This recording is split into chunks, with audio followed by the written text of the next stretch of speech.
mga chances ba na kapag nakapag-interview ka ng models, may nangyayari after? Eto, pasensya na kung may mababangga, may masasagasaan. Sino ang pinakaayaw mo na vlogger or influencer?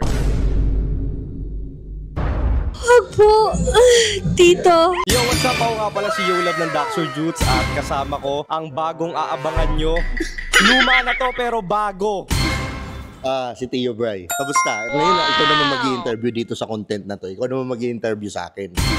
Tio Bray, meron lang akong impromptu na 3 tanong sa'yo. Game ka ba? Game na game. Okay, since bigyan na natin ng trivia to dahil si Yolab, interviewer sa Dr. Jutes, rated 18. Si Tio Bray, same content din kami. Kumbaga marami kami na-interview ng mga girls, mga models, di ba? Tama. Oo. Ang laging tinatanong kasi sa akin sa mga comments na babasa ko, gusto kong itanong sa'yo as interviewer ka. Ay, kinakabahan ako Madali lang to. Ano.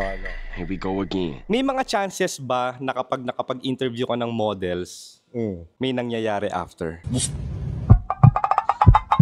Merong mga chances, hindi natin may iwasan. Pero syempre, dahil mabait ako, walang nangyayari. Hindi ako naniniwala. Pag mo akong ginaganyan.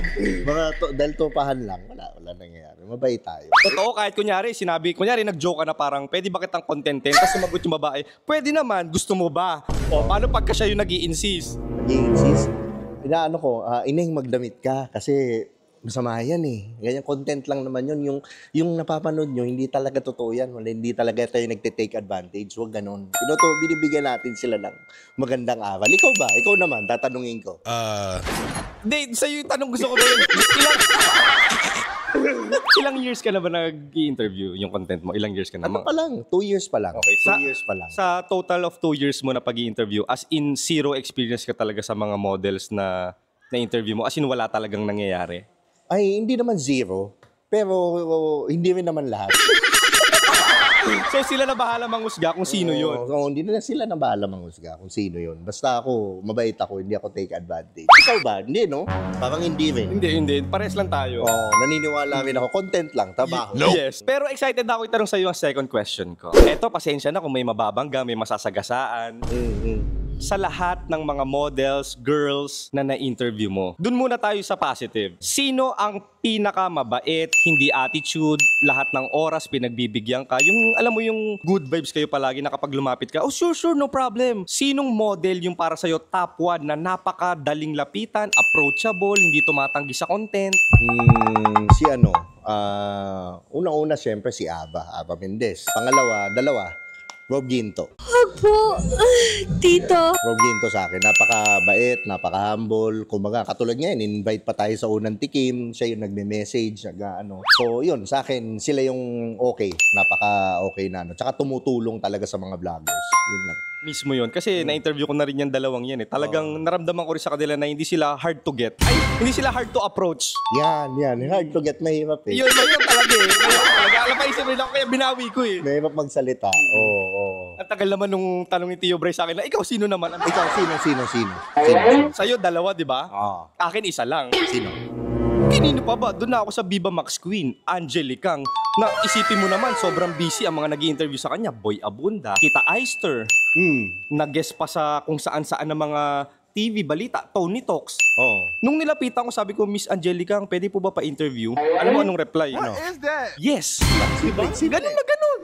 Simple. Kumbaga walang kaartihan, maganda. Ay, totoo naman. Ako na-interview ko na rin nung magkasama Hindi, ba't mo binabawi ngayon? Kala ko ba dalawa lang sa'yo? Hindi pa. Kala ko ba Aba Mendez and Rob Ginto lang? Bakit parang gusto mo rin? Mukhang mamaya. Kasi magpapakontent ulit si Angelica. 3 na. 3 na? Oo, 3 na. Magiging 3 na. Magpapakontent ulit yun. Actually, may nag-comment. Babasahin ko lang Menyo Gino, ang pangit ng ugali mo, Tio Bray. Ba't hindi ako kasama sa top 5 mo na mababait na content? Sino? Menyo Genyo. Menyo Henyo. Nagtatampo, nagagalit sa comment. Nagagalit sa comment. Kasi masyado siyang busy, si Maine. Sobrang siyang busy. Tapos, minsan, parang pag mini-message mo, parang hindi masyado nag-reply. Hindi ng budget. May TF? 5K. Ay, kunyari, Tio Bray, pwede pa collab? Yung ganun. Magkano budget? Magkano ba yung budget niyan? Ay, may bayad na collab ngayon? May bayad na. Magpapaniningil si Maine minsan 25K. Grabe naman. Siyempre, ang afford naman natin, 1K? Hindi. Yung Jolly Sabers. 7 yung tinawag 79ers. Anyway, basa lang ulit ako mga comment last na. Wait lang. Yung iba kasi mga inchik eh, mga Chinese, hindi ko maano eh. May isa lang, basta ito isa na gustuhan ko eh. Ang ganda ng profile picture, sexy eh. Oh, sino? Princess Loreto. Ang kapal na mukha mo, Tio Bray. Ilang beses mo na ako kinokontent, hindi pa rin ako kasali sa top 5 mo. Ay, ala, ang dami nagagalit. Ang pangit pala na ugali mo, kinokontent mo, tapos hindi kasali sa top 5. Alam mo si Princess, kasali yan sa top 5. Kaya biglang binawi na lang. Hindi ko na siya sinali.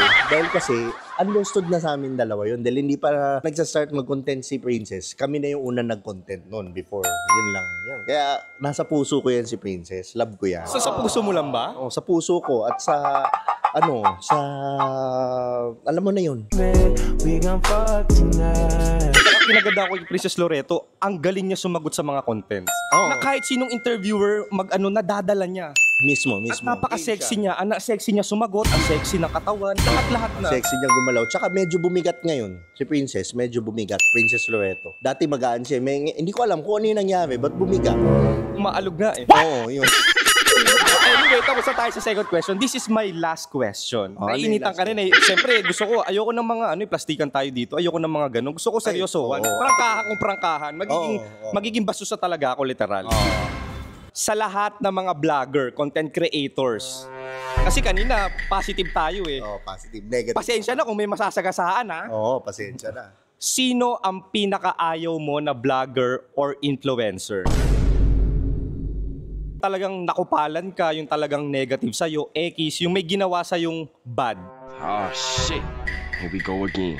Yung totoo yung real shit yung nangyari talaga sa'yo, yung realidad. Nangyari sa akin. Alam mo kung sino? Sino? Sino Ready na ba? Ready na ba? Ready na ako, yung viewers, ready ba? Alam mo ako pinakakupal. Yun pinakakupal.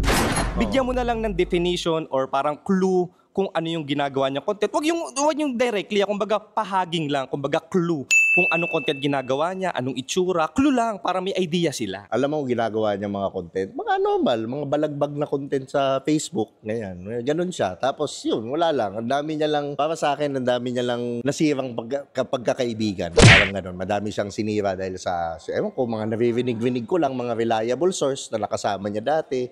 Nakasama rin naman niya ako, pero ibig sabihin, naramdaman ko kasi first hand medyo may pakayabangan, medyo lumalaki yung ulo, ito yung sikat mo, ganyan na yung feeling niya na sikat niya, na parang in the long run, nawawalan ka ng kaibigan. Dito, syempre, importante na may mga friends tayo. Diba? So ibig sabihin, meron kang friend of friend na parang sinabi mo etong pangalan na to, etong si George. Ay, ayoko yan. May ginawa sa akin ganito yan. So, ganun na nangyayaring senaryo. Okay lang sana kung isa, pero kasi ang dami na So, ibig sabihin, Sabi. gawain niya na talaga, modus. Gawain na yan. Tsaka isa kasama ka din. Sa mga... kasama ka din. Sila na bahalang umusga kung sino yun. Mas maganda, comment down below at kung sino ang tamang makakahula, may GCash galing kay Tio Bray. Ayan!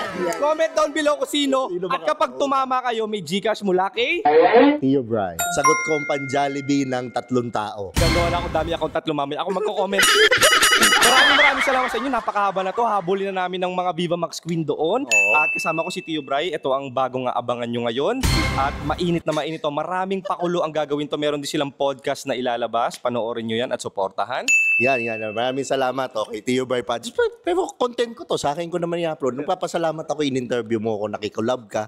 Alam mo si Yolab, ang bait-bait ni Yolab sa personal. Ano, thank you lang? Thank you. Oh. Yung kay Menyo 25K eh. Oh, si main 25K, pero love kita main. Joke lang yun. Siyempre, huwag ka magtatampo sa amin ni Yolab. Baka ako pwede maka-request. Oh, ano? Pakisa noo.